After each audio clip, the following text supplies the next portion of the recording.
नमस्कार दोस्तों, सत्य सनातनी हिंदू में एक बार फिर स्वागत है। दोस्तों, अगर आप ऐसी ही ज्ञानवर्धक वीडियोस देखना चाहते हैं तो हमारे चैनल से सब्सक्राइब जरूर कीजिएगा। दोस्तों, पुराणों के अनुसार नंदी असल में शिलाद ऋषि के पुत्र थे और शिलाद ऋषि ब्रह्मचारी थे। दरअसल हुआ यूं कि ब्रह्मचारी व्रत का पालन करते करते शिलाद ऋषि के मन एक भय बैठ गया। भय था कि बिना संतान उनकी मृत्यु के बाद उनका वंश समाप्त हो जाएगा। इसलिए उन्होंने अपने वंश को आगे बढ़ाने के लिए एक बच्चा गोद लेने का मन बनाया।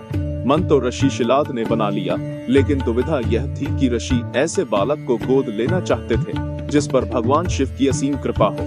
अब ऐसा बालक ढूंढने से भी मिलना मुश्किल था, तो ऋषि भगवान की घोर तपस्या में लीन हो गए। लंबे समय तक तप करने के बाद भी उन्हें इसका कोई भी फल प्राप्त नहीं हुआ। ऐसे में ऋषि शिलाद ने अपनी तपस्या को और भी कठोर कर दिया। काफी समय के कठोर तप के बाद आखिर भगवान शिव प्रसन्न हुए और उन्होंने ऋषि शिलाद को दर्शन दिए। भगवान शिव ने शिलाद ऋषि से कहा, मांगो, क्या वर मांगना चाहते हो। ऋषि शिलाद ने अपनी कामना भगवान शिव से जाहिर की। भगवान शिव ने ऋषि शिलाद को पुत्र का आशीर्वाद दिया और वहां से चले गए। अगले ही दिन जब ऋषि शिलाद पास के खेतों से गुजर रहे थे तो उन्हें वहां एक नवजात बच्चा मिला। बच्चे का मुख बेहद ही मनमोहक और लुभावना था। ऋषि बच्चे को देख बहुत खुश हुए और यह सोचकर इधर उधर देखने लगे कि इतने प्यारे बच्चे को इस हाल में यहाँ छोड़कर कौन चला गया। तभी भगवान शिव की आवाज आई और उन्होंने कहा, शिलाद यही है तुम्हारा पुत्र। अब तो ऋषि शिलाद की प्रसन्नता का कोई ठिकाना ही नहीं था। वे उसे अपने साथ अपने घर ले आए और उसका लालन पालन करने लगे। देखते देखते नंदी बड़ा हो गया। एक दिन ऋषि शिलाद के घर 2 सन्यासी आए। ऋषि शिलाद की आज्ञा से नंदी ने दोनों सन्यासियों का खूब आदर सत्कार किया, उन्हें भोजन कराया। ऋषि शिलाद के घर मिले इस सेवा भाव से दोनों सन्यासी अत्यधिक प्रसन्न हुए। उन्होंने ऋषि शिलाद को दीर्घ आयु का आशीर्वाद दिया, लेकिन नंदी जिसने उनकी इतनी मन से सेवा की थी उसके लिए एक शब्द भी नहीं कहा। सन्यासियों द्वारा ऐसा किए जाने पर ऋषि शिलाद को आश्चर्य हुआ। अपनी जिज्ञासा को शांत करने के लिए शिलाद ने सन्यासियों से ऐसा करने के पीछे की वजह पूछी।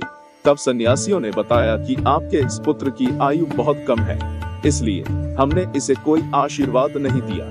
नंदी ने सन्यासियों की यह बात सुन ली। नंदी ने अपने पिता से कहा, आपने मुझे स्वयं भगवान शिव के आशीर्वाद से पाया है, तो मेरे इस जीवन की रक्षा भी भगवान शिव ही करेंगे। आप इस बात की बिल्कुल भी चिंता न करो। इतना कहते हुए नंदी भगवान शिव की आराधना में लग जाते हैं। अपने पिता की तरह ही नंदी ने भी भगवान शिव को प्रसन्न करने के लिए कठोर तप किया। फलस्वरूप भगवान शिव प्रसन्न हुए और नंदी को बैल का मुख देकर अपना सबसे अधिक प्रिय और वाहक बनाया।